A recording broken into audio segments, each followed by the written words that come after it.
Hi class, Dr. Searcy here with the Chapter 16 video lecture for the textbook. Let me write that down. um, the title of the chapter is Introduction to Regression. And I'll just start with a quick review of what we talked about in Chapter 15. Let's remember that the topic was this new type of statistic called correlation, right? New in the sense that I had not talked about it before. And so let's just remember what we did with correlation was we were asking if one variable or changes in one variable would be related to changes in another variable, right? And so as an example, I said what we could do is we could go up to a group of people, right? In different individual participants, like participant number 1, 2, 3, 4. And we could ask them 2 different questions, each question representing a separate variable. We would get their answers to one question, and we might call those answers like the category of X answers. And then we get the answers to the other question, and we'd call that category Y answers. In the Chapter 15 lecture, I provided an example of online sexual activity being related to whether a couple fights, right? And I said that it's possible that the individuals who look at more or have more online sexual activity are going to be more likely to fight with their partner. Okay, then we also talked about how once you've gathered that data, one way that you'll want to represent it on a graph is with a type of graph that we refer to as a scatter plot. Big thing that you want to remember about this is that it has the 2 axes, the x-axis and the y-axis. And in this type of statistic, we're saying that the range of values on the x-axis is going to be the range for the x variable that you're using. Same thing with the y-axis. The range of y-axis values is going to depend on, well, what was the range in your y variable? So I talked about how here we could say that this is our measure of online sexual activity. This was our measure of whether an individual fought with their partner or not. But one other thing we wanted to remember was that when we saw the data and looked like there might be a relationship between the 2 variables, one thing that we can't do is talk about how one variable or a change in one variable may be causing a change in another variable. For instance, we couldn't talk about if an online sex user is fighting with their partner. We can't say, well, the reason why they're fighting is because he's using so much online sexual activity, right? We don't know whether that's the case or not. Okay, so that's our review. In today's lesson, where we talk about this new type of analysis called regression, we're going to start off by saying regression is using the exact same logic as the correlation. But now we can discuss causation. We can talk about the X variable causing changes in the Y variable. Okay, so to start off with, let's think about how that would work. So I've got a graph here that we would use in regression. By the way, the type of regression that we're talking about here is specifically linear regression. But what we're saying is in this graph, we would have our x-axis now representing different levels of an independent variable, and the y-axis representing different levels of a dependent variable. Now let's remember what an IV and a DV are, right? So this is in an experiment, the variable that the researcher is controlling. For instance, if we're talking about like medication, this could be how much medication the researcher administered to the different participants. The dependent variable then would be the effect of the medication. So if we're talking about an antidepressant, maybe would be the measure of, well, how depressed is the individual? Right, and what we would see, or what we should see, is this relationship between the two variables where if someone has a high dose of medication, antidepressant that they've been using, then they probably ought to have a low level of depression, right? And so we'd have a dot right there representing that. Conversely, if someone is at a low dose of medication because they're not using a whole lot of antidepressant, their depression level may be high, so they would have a dot right here representing that. Okay, so what we do is we could say that we go out to participants and we can administer some level of an independent variable to each one of them. And then we could also say that we're going to measure the person's reaction, right? And that's this Y category. Okay. Now let me offer a definition of what we're talking about here with this idea of the linear regression. The definition that we can use is that linear regression is the process of finding a straight line that models the relationship between an independent variable and a dependent variable. And I've even got straight line underlined here. Okay, so what do I mean by that? Let's say that we found some results like that I was talking about, right? Where if someone's taking a high amount, we'll say, of antidepressant, then that person is going to be low in the level of depression.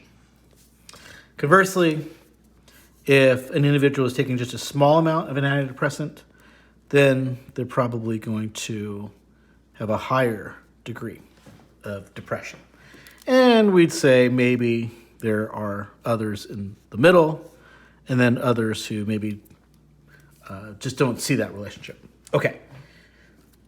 If we plot out data like this, right, and we have a pattern of data that looks like it's emerging, that pattern can be represented with this straight line, right? And that straight line would be like this mean line that I could draw through the data. And what the mean line is doing is it's describing the pattern that the data is taking. So, in linear regression, the goal of this analysis is to find out, well, where inside the data is that straight line, right? Where is the straight line that describes what's going on with the data? Okay, so how do we figure that out? How do we find out what that straight line is? Well, there is a formula that we use. We'll refer to it as the linear regression equation. And it looks like this. I want to get a highlighter. I'm just going to highlight the actual formula itself. Right, so that's this here. And there may be a new couple of symbols here that you may not recognize. So I'm going to try to explain those real fast. The first symbol that we have is called Y hat. I'll say that here.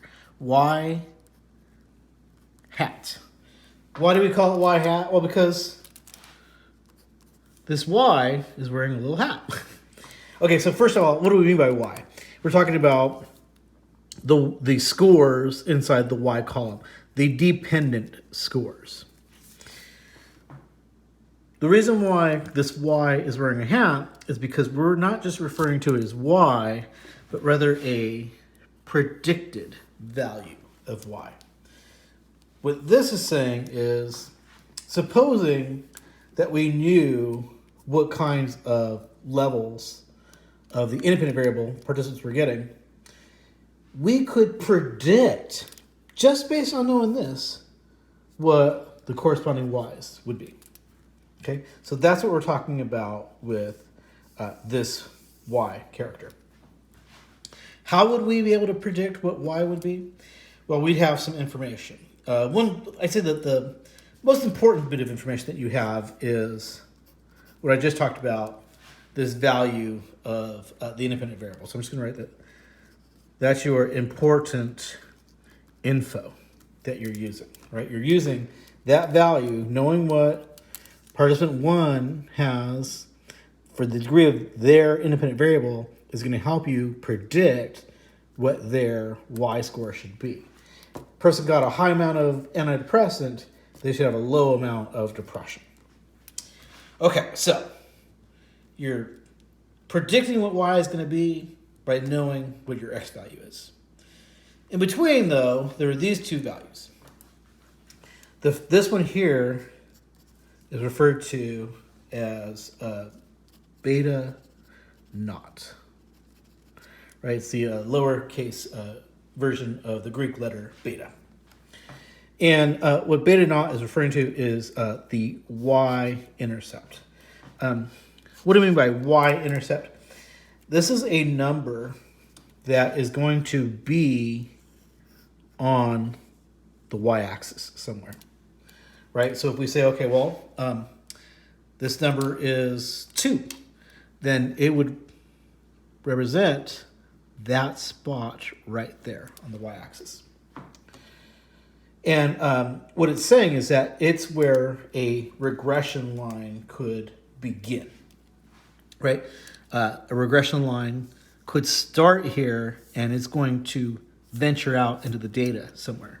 Notice how I'd already drawn this regression line here, right? So this right there is a beta naught. Why is it a beta naught? Because it's where the regression line intersects the y-axis. It intercepts it. Okay, the other character in here, though, is beta 1, and it's just referred to as the slope of the line.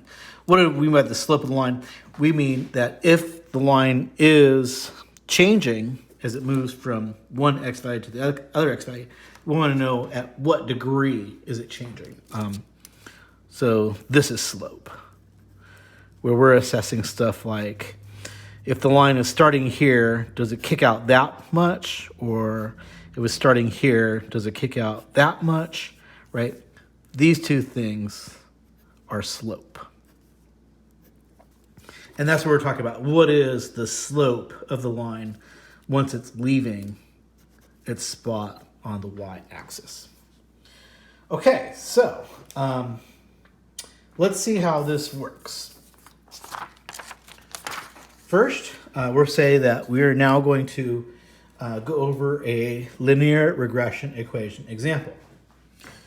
And to start explaining this example, we'll say that we have collected our two initial bits of information.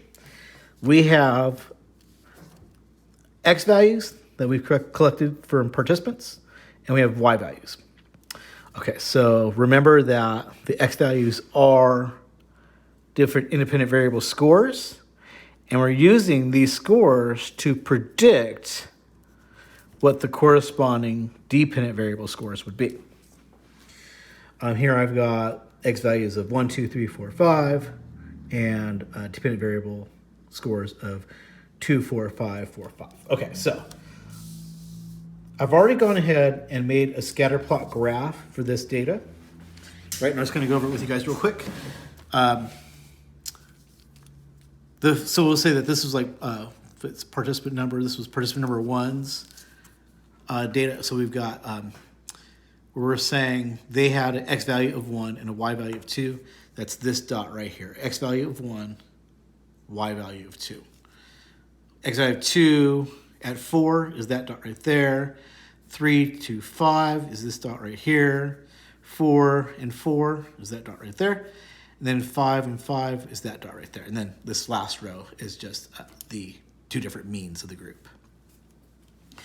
Okay, so maybe to kind of help you visualize what this data is saying, maybe we could say that what we're talking about with this particular data is, I'll write it up here, is The independent variable being years of EDU, right? Years of education. The idea with this is there are many theories out there that say the more education that someone has, the more income they're going to have. So we can see if that's true, and we'll make our dependent variable score money. Let's look at the graph and see if we see a relationship between years of education and how much a person makes. Maybe we could say that this is like, so we got like up to 6 here. Maybe this is like years of grad school where they went and either earned a master's degree or a PhD, right? And then this axis is, we'll say, annual income, right? By annual, we're talking yearly. Yeah, these are kind of small here. Let's say actually maybe more monthly income. Okay. So let's look at what the data is saying then, right? Here we have a person who has 1 year of grad school, and they're at 2. We'll say this is like in terms of thousands of dollars a month, right? So they make $2,000 a month with 1 year of grad school. This person's got 2 years of grad school, but they're making $4,000 a month. One thing that you kind of see here is that it looks like there's this pattern in the data that is suggesting the more the person has in terms of years of grad school, the more that person is going to earn, right? Conversely, the less grad school they got, the less they're earning. Okay, so it looks like there's that pattern, right? And we're seeing it. But now what we want to do is have that thing that we talked about before, that straight line that we can draw through the data that models that relationship between the independent variable and the dependent variable that we're talking about. Okay, so what we got to do is run our data then through the linear regression equation. And I'll show you how to do that. First, let's just note though that, let's note this. We're going to be solving this formula, right? This is the same formula that I just presented over here. We're going to need to solve this formula. So to begin with, we need to figure out, well, what are the different parts of the formula? Okay, so for y hat, what we'd say is that we would use the mean of, not the mean of x, the mean of y to represent that. Right, the mean of y to represent y hat, not the mean of x, the mean of y to represent y hat. And we would use the mean of x to represent x. I'm not going to do this lecture over again.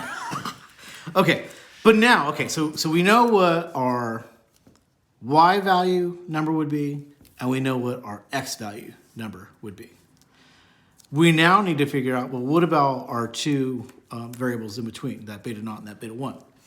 Okay, well, let's work on solving beta 1 first. This is the formula for it. Basically, going back and calculating deviation scores again, right? Remember that term deviation was used to refer to those types of scores where we're looking at the difference between a raw score and its mean, or the mean of the group that it belongs to. We could do that with our x values, and we also could do that with our y values. I'll also just kind of note that in linear regression, this has a couple of AKAs, right? The deviation has a couple of AKAs. Sometimes it's referred to as a residual, or other times it's referred to as error. But all these things are the same thing. It's talking about what's the difference between a raw score and the mean of the group that it comes from. And as you're seeing here, one thing that researchers like to do is if there are any negative signs in the data, they like to get rid of them. And the way that they get rid of them is by squaring those deviations. Okay, so let's take a look at the formula that we have here. For beta 1, it is a division problem where we are saying that we are going to sum the product of this multiplication problem, this deviation score times this deviation score. And that is this column that we have right here. Okay, how did we get those values? Well, we first had to calculate individual X value deviation scores. For instance, we got this -2 here. How do we get that -2? Well, it is that 1 minus X bar, which is this 3, right? So 1 minus 3 is -2. 2 minus 3 is -1. 3 minus 3 is 0. 4 minus 3 is 1. And 5 minus 2 is, or 5 minus 3 is 2. Same thing with the Y, with this deviation scores for the Y's. Our mean of the Y's is 4. This is 2 minus 4, gives us -2, and all the way down. So what we did to create our column where we multiplied the two types of deviation scores, we just simply said, okay, the way I'm going to get this 4 is I'm going to multiply this value by that value, and so on. So right, we got this -1 times 0 gives us 0, 0 times 1 gives us 0, 1 times 0 is 0, and 2 times 1 is 2. From there, the value that we need is the sum of this column, right? So that's this 6. So that's how we have to figure out the value for our numerator. For figuring out the value of the denominator, we just simply take our X value deviation scores and square them, then find the sum, right? And that's what we did in this column. So that's how we have this 10. So then this division problem for beta 1 ends up being 6/10. That's 6/10. And giving us a 0.6. Okay, so far we figured out what is our number for Y hat, what is our number for X, and now we've just figured out what is our number for beta 1. From here, the last thing that we have to figure out is beta naught. The way that we do that is we fill in all of the information that we've gotten so far, right? So Y hat is 4, equaling beta naught, the value that we're solving for, plus beta 1, which is this 0.6, times our X value of 3. Okay, so at this point, got a easy to solve algebraic problem here. I'm going to start by simplifying. That 0.6 times 3 turns into 1.8. So now my algebra job is even clearer. I'm going to get beta naught by itself by taking this 1.8 out of here. The way I'm going to take it out is I'm going to subtract it out so that those cancel. Bring it over to the other side. Subtract it from that 4 so that I get a beta naught of 2.2. Okay, so now at this point, we've just figured out what beta naught is. Really, this is the important thing that we needed for our regression equation. Why? Because this is, as we were saying, this is where on the y-axis, our line that we're going to draw here is going to intercept the y-axis, right, at 2.2. So that's, here we got 2. 2.2 is right about there. That's our beta naught. Okay, so now I'm saying that we're going to draw this line through the data that represents what the data is doing. We figured out where it is on the y-axis, but now we need to have a sense of its slope. If it's going to come off of there, at what angle is it going to come off? Is it going to come off like that, like this, like this, like that? What angle? Well, the way that we understand the angle is we get like these crosshairs developed here. And the crosshairs are made out of our two means, right? This is our, where our mean on the x-axis is 3, and this is where our mean on the y-axis is 4. That place where the two means intersect, right there, is where we're going to draw our line, right? So we've got our beta naught that starts right here. We've got this mean intersection here. To draw the line that represents the data, we just simply now draw the line across the two coordinates. See if I can do this and make it look like I did it with a ruler. It's gonna go like that. Oh, like that. Okay, but that's your mean line, right? And look at how it describes what the data is doing, right? It goes right along with the data in the same path. Now, what does this mean line mean? This regression line mean? What it means is, right, as we were talking about using X to predict Y, what it means is now for each one of these X values that we have here, we know what its corresponding Y value is going to be. It's going to be some value on the line. For instance, and we're talking about now the predicted value. I can say, based on this, that I can predict if someone has 1 year of graduate school, they should have an income right here, right about that 2.2-ish. If someone has 3 years of graduate school, their level of income should be right there on the line, should be $4,000 a month. Someone has 6 years of graduate school, their income should be right here, should be about $5,500 a month. Okay, so that's the value of linear regression. Helps us predict, if we know X, what Y will be. I'm also saying it here. Regression line predicts Y value given a specific X value. So it predicts what Y should be if we know what X is. Okay, one more thing I need to say is we also want to have a sense of a measure of effect, right? How good of a job does the line do in predicting what Y should be? One way that we can do that is we can calculate R squared. In this case, I define what we mean by R squared. We're saying R squared measures how well a regression line predicts actual values, right? So R squared tells us basically how correct the line is in describing the different actual data points, right? The actual data points. Are they close to the line or are they far away from the line?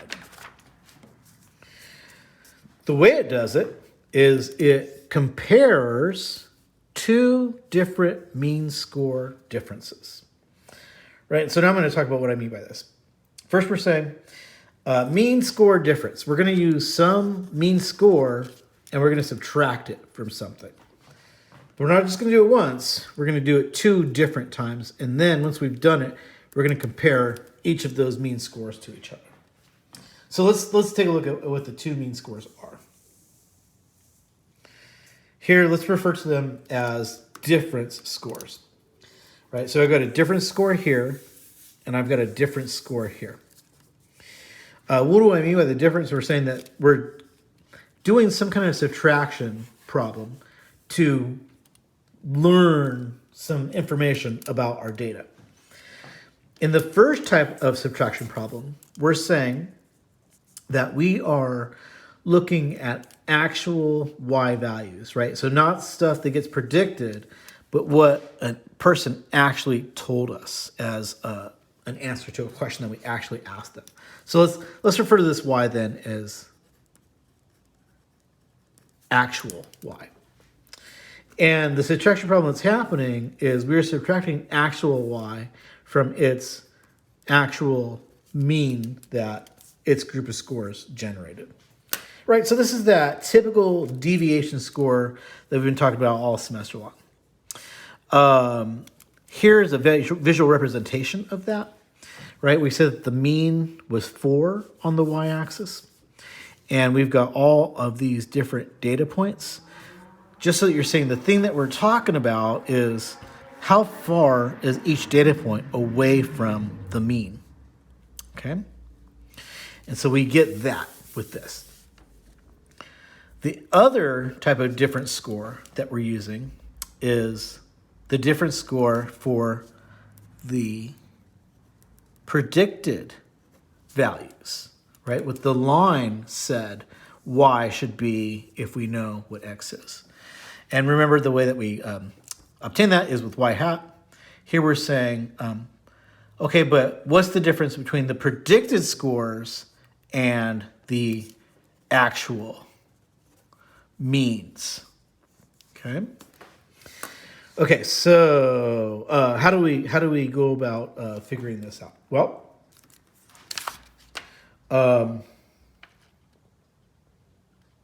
we first have to figure out individual y hats for the different x values that we have. Okay, so remember we go back to the data. We had that set of x values. Each x value should have a predicted y. So we're going to do that here. The way that we're going to do it is we're going to just run each one of these x's through the regression equation. And we'll start with that first x value of 1, right? So the formula was x value is 1. We already said that our beta 1 was 0.6. Our beta naught is 2.2. So the predicted value for y should be this 2.8. Right, and that's what we're after. What is the predicted value of y? We'll do that again with now our x value of 2. It's going to be 2 times the 0.6. That gives us 1.2 plus the 2.2, and that gives us then 3.4. Same thing with our x value of 3. It's 3 times 6. That gives us 1.8. 1.8 plus 2.2 gives us a predicted value of y of 4. X value of 4, right? X value of 4 is going to be added to the, or multiplied by this 0.6. So that's going to give us 2.4 plus 2.2 and leads to a 4.6. 5 times 0.6 is 3 plus 2.2 gives us 5.2. Right, so now we've got our set of predicted values of y given our different values of x.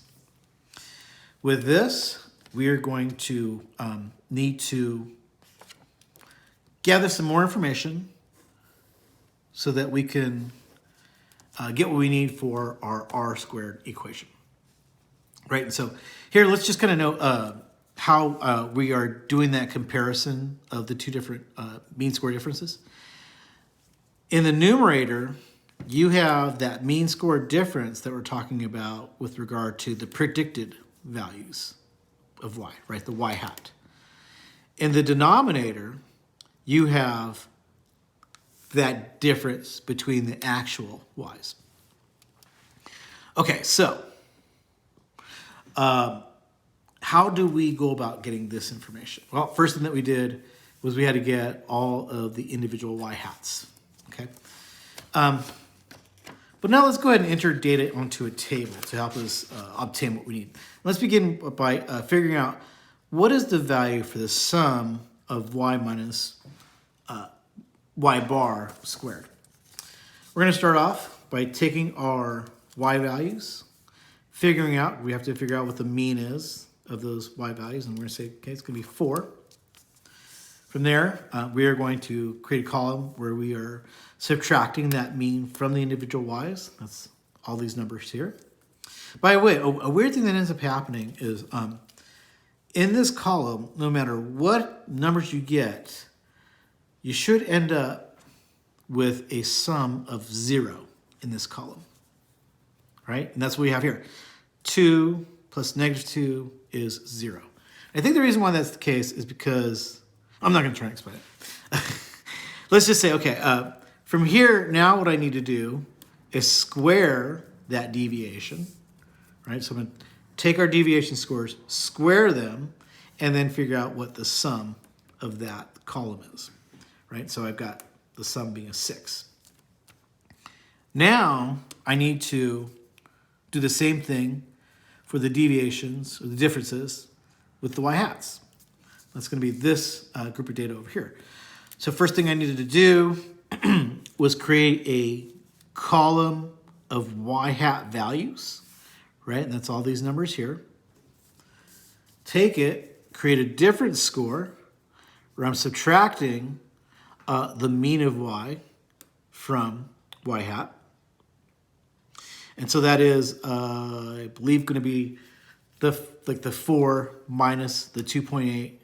Or no, I'm sorry, the 2.8 minus the 4, 3.4 minus 4, 4 minus 4, 4.6 minus 4, and 5.2 minus 4, right? And so that's how we got all these values here.